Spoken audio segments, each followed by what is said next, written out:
Hi, we're going to give you some basic information today. All right, the big question is, how do you store your patterns? What's the easiest way to do it? Are you ready for this? I put mine in the trash can. Hi everyone, I'm Laurel Hoffman, and I'm sharing with you in my books and videos the information I learned when I was trained in the industry. There I learned how to draft, fit, and grade patterns for the factories. When the industry was going offshore, I decided to write it down. And this is how you do it.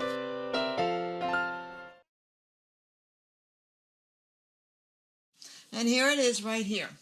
All right. Now, what I do is I swatch. And for example, here's one. I've got the pattern number that I used on here. Old blouse, Laurel's old blouse pattern. And this happens to be the pattern that I cut this blouse from. And I swatch my patterns. As soon as I see this, I know right off. I could write this here, but I wouldn't know the way I would know if I just see the fabric. I see the fabric, I know right off. Here I know right off. Here I know right off. I know exactly what blouses I cut from this pattern. And as you can see, I've cut 3 blouses from this pattern. Once you have a pattern that fits you, for heaven's sakes, keep using it. The industry does that. As a matter of fact, they just say, okay, what sold last year? Why did it sell? All right, let's look at it. What are the features that made it sell? And look, here's another item. What made this one sell? Let's put the items that made this one sell and this one sell, put them together, and we'll have a new design. And that's what they do. And maybe if it sold so well, they make the same thing again, maybe in a different fabric, as you can see I've done with here. You have a pattern that works, use it, for heaven's sakes. And what do you do after your pattern? You'd like to have your patterns lie out nice and flat. If you roll them up on tubing like this that I have here, and this is tubing left over from tracing paper that I'm recommending you use to trace your patterns off, that works perfectly. And then, of course, you put them in the trash can. And when you need them, you know right off what you've got, and you can store them in a closet, and they're ready for the next time. That's that.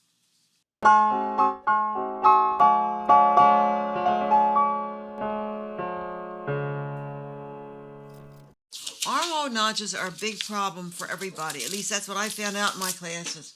Constantly complaining. So I'm going to open up this pattern, and I'm going to take out the sleeve and armhole so I can show you how it's done.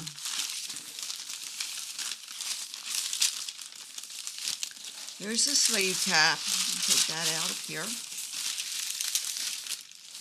All right, here's the front.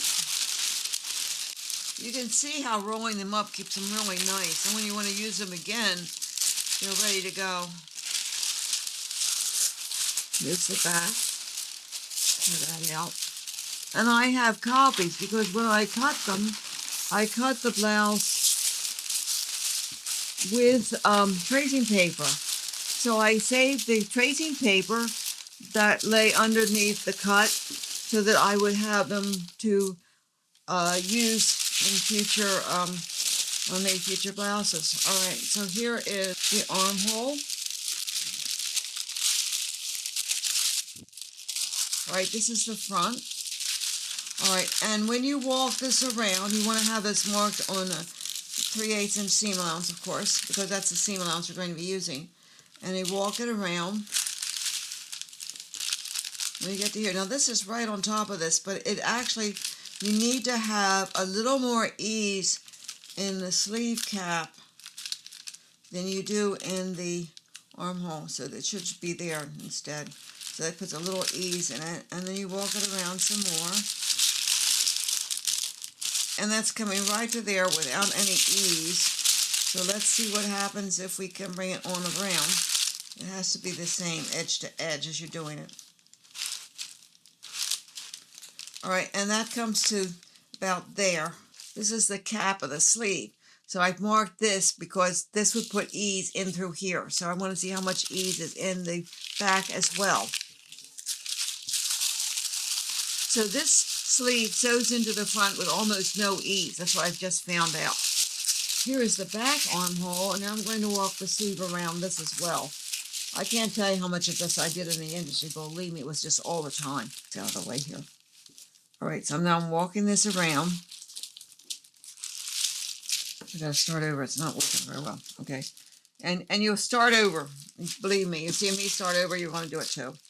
Zipper setters in the industry set 500 a day. Each operator, 500 a day.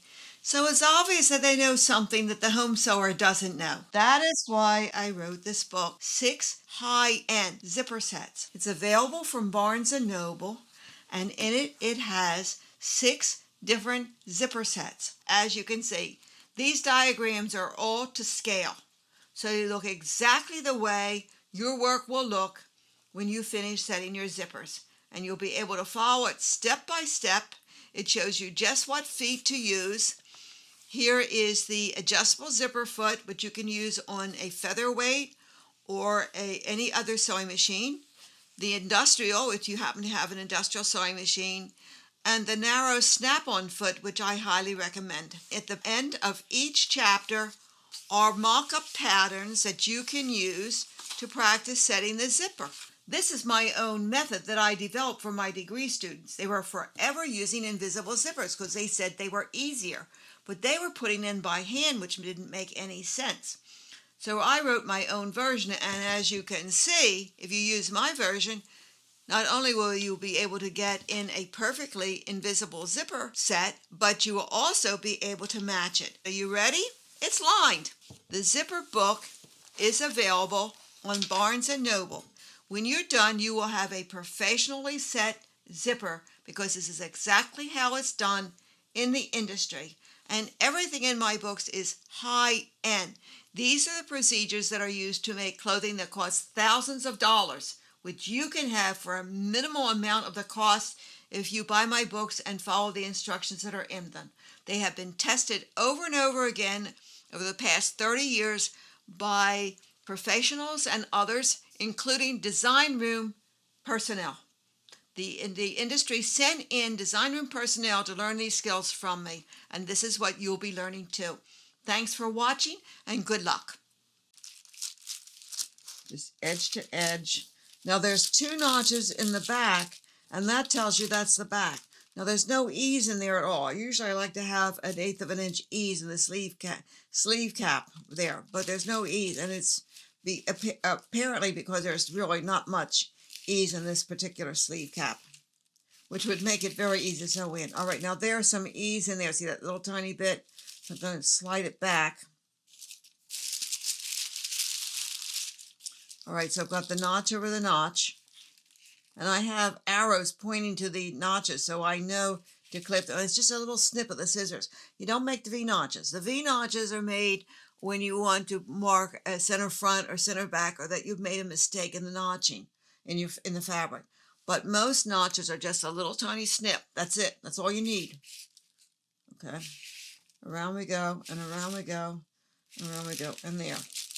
All right, so there's this little bit of ease up here. So this sleeve cap does not have much ease in it, which means it would be very easy to sew in. But some, there's a lot more ease in that. And if you have a lot of ease, you want to put 1/8 of an inch ease down in here in the sleeve cap. Then you want to find out just how much ease you need from, you have 1/8 of an inch extra down here too. So then you want to find out, you want to walk it all the way around the back, and maybe it comes over to here, and the front it comes over to here, and then you divide the amount between it, and then you put a notch here and a notch here, so that divides it into half, so that you can sew that ease into your armhole.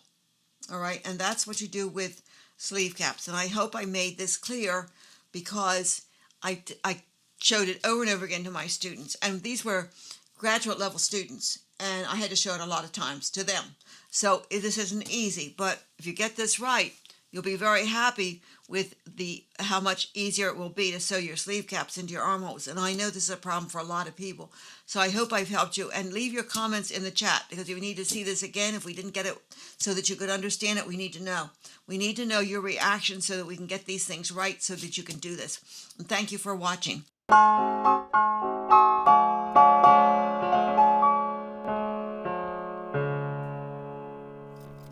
patterns that you've really enjoyed in the past, keep them. Here I've got some old patterns that I made up years ago. Here's this shirt. I look good in shirts. I love shirts. It's a very comfortable shirt. I made it ages ago. I think it's time to make that again. I just like that shirt. That just looks so comfortable. Here's another one. We haven't seen this color for ages. Time to get it made up again. And look, it would look nice with a tie like that. I just might make that up again. Not that I have much time to do all this, okay? All right, and here is a pattern that I used when I was able to buy sweater bodies. I took sweater bodies and cut them up and used this pattern. This is a very comfortable knit. I might just keep that. I might make that up again. That really, it just looks nice. So I'm kind of thinking about that. This is a pattern that I used back when I was living at home before I left the farm, and I made an outfit out of this that everybody raved about. I lost the pattern. I don't know where it is. Something just disappeared, but I went and paid, can you believe it, $50 to get this pattern again. But this is my look. And granted, it's an old pattern, but it has a really new look about it, doesn't it? So I'm thinking about, I think I'll make that up again. And I might just make this dress. I've not been wearing dresses at all, but this dress looks like something I'd really like to wear. And these days, I don't really care to go sleeveless anymore, but I could put in maybe a chiffon sleeve in there, or a very lightweight sleeve or something. I'm thinking about it. So that's what I've kind of got on my mind. But in the meantime, I'm working on my books, and I'm editing through to make sure they're easy to use, and we're slowly putting them up on Barnes & Noble. So I got plenty to do already, and if you were to see my studio, oh my word. So I've got a lot of straightening around in this house to do as well, but it's always nice to have something new, isn't it?